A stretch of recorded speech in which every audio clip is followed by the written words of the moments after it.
আমাদের প্রায় ৫ শতাধিক নেতাকর্মীকে গুম এবং খুনের শিকার হতে হয়েছে ছাত্রদলের। আমরা অতি শীঘ্রই রাজশাহী এবং চট্টগ্রাম বিশ্ববিদ্যালয়ে আমরা নতুন নেতৃত্ব মাধ্যমে তাদের পদমর্যাদা দেবো। আপনার ২৮ অক্টোবরের পরের যে বাস্তবতায় যারা বেশি রাজপথে ছিল, কেন্দ্রীয় সংসদ পদে থেকেও রাজপথে ছিল না, তাদেরকে আমরা মূল্যায়ন করতে পারিনি। শুধুমাত্র রানিং স্টুডেন্ট হলেই যে আপনার এই আন্দোলন সংগ্রামে ভূমিকা রাখা সম্ভব, বিষয় সেরকম না। হ্যাঁ, শিক্ষার্থীদের যে আপনার ইস্যুগুলো রয়েছে, সর্বশেষ যে কোটা সংস্কার ইস্যু, সেখানে কিন্তু আবার রানিং স্টুডেন্টদের ব্যাপক পরিসরে ভূমিকা রাখার সুযোগ বেশি। যেমন আপনি যদি লক্ষ্য করে দেখুন যে ঢাকা বিশ্ববিদ্যালয় সহ প্রতিটি বিশ্ববিদ্যালয়ে আমরা কিন্তু সেখানে যারা আমাদের রানিং স্টুডেন্ট, যারা আমাদের নেতাকর্মী যারা রয়েছে, সেটা কেন্দ্রীয় সংসদ হোক, সেটি আপনি বিশ্ববিদ্যালয় কমিটির হোক, সেটি কলেজ কমিটির হোক, আমরা কিন্তু তাদেরকে সেভাবে নির্দেশনা দিয়েছি যে রানিং স্টুডেন্টরা তারা যেন সর্বোচ্চভাবে ভূমিকা রাখে। কিন্তু আপনি লক্ষ্য করে দেখুন বিভিন্ন জেলায় এই বিগত সময়ে যে এই একটি অবৈধ ফ্যাসিস্টদের বিরুদ্ধে যে গণতন্ত্র পুনরুদ্ধারের যে আন্দোলন, সেখানে কিন্তু আপনি লক্ষ্য করে দেখবেন যে যারা একটু বিগত সময়ে হয়তো সর্বশেষ পড়াশোনা শেষ করেছে কিংবা অনার্স মাস্টার শেষ হওয়ার পরও তারা হয়তো আবারও ছাত্র রাজনীতিতে রয়েছে, তারা কিন্তু সর্বাত্মক ভূমিকা পালন করছে। এবং আপনি লক্ষ্য করে দেখবেন যে আমাদের বিগত সময়ে এটা সাধারণ শিক্ষার্থীরা অবগত রয়েছে, আমাদের প্রায় ৫ শতাধিক নেতাকর্মীকে গুম এবং খুনের শিকার হতে হয়েছে ছাত্রদলের।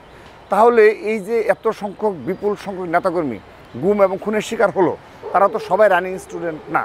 তারা কেউ হয়তো পড়াশোনা শেষ করেছে, কেউ হয়তো আরেকটু পথে গিয়েই কিন্তু তারা রাজপথে ভূমিকা রেখেছে। তারা কিন্তু রাষ্ট্রের জন্য ভূমিকা রেখেই তারা শাহাদাত বরণ করেছে। বিশ্বমানের থার্মিক্স রড, সালাম স্টিল থার্মিক্স, দেশের একমাত্র থার্মিক্স রড।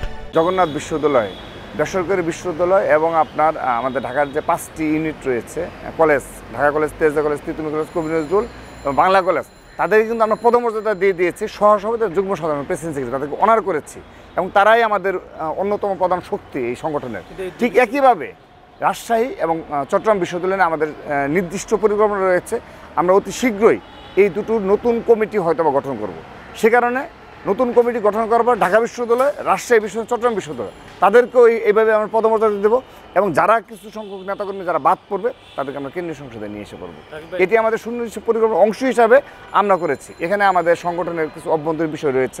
আমরা যদি সুনির্দিষ্টভাবে 2-3 জনকে নিয়ে আসি, তাহলে এটা আলটিমেটলি আপনার চেন অফ কমান্ডের হবে, আর এটা তো একটা আংশিক কমিটি।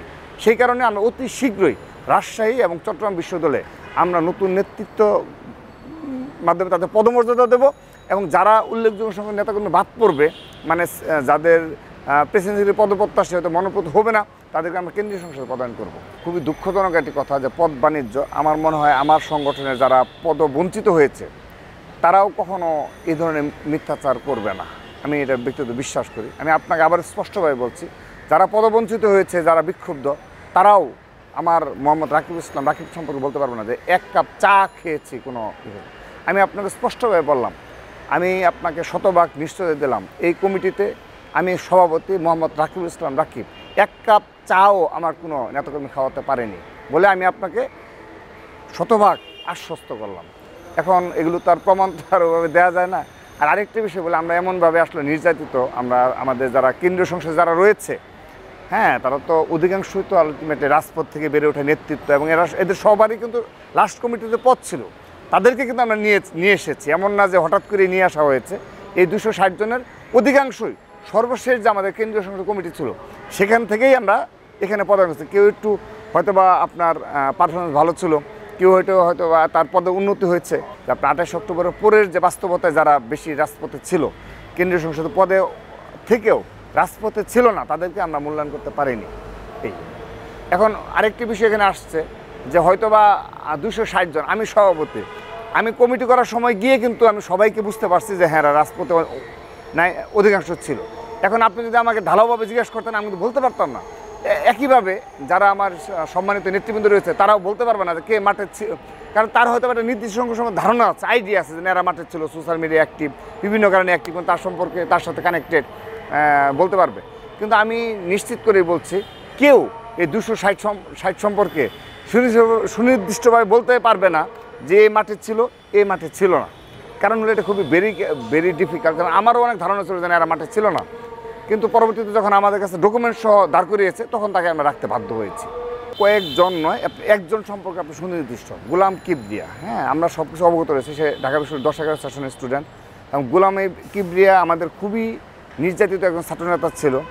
তো কিন্তু হ্যাঁ, ওর নিষ্ক্রিয়তার অভিযোগ ওর রয়েছে, কিন্তু ও হলো এমন এক ঘটনা ওর সাথে ঘটেছিল, বুয়েটে ছাত্রলীগ আপনার ওকে বেঁধে পিটিয়ে প্রায় মেরে ফেলেছিল। তো সেই বাস্তবতা ওর নামটা সুপারিশ করা হয়েছে, কিন্তু আমি ব্যক্তিগত আসলে অবগত ছিলাম না যে ও ব্যাংকে জব কিংবা কোনো জবের সাথেই ছিল, এটি আমাকে কেউ অবগত করেনি। এই কমিটি দেওয়ার পরে আমি সেটি জেনেছি। এখন আমি এটা পর্যালোচনা করছি। আমরা ইনশাল্লাহ অবশ্যই এই বিষয়ে আমরা সুনির্দিষ্ট পদক্ষেপ নেব ইনশাল্লাহ।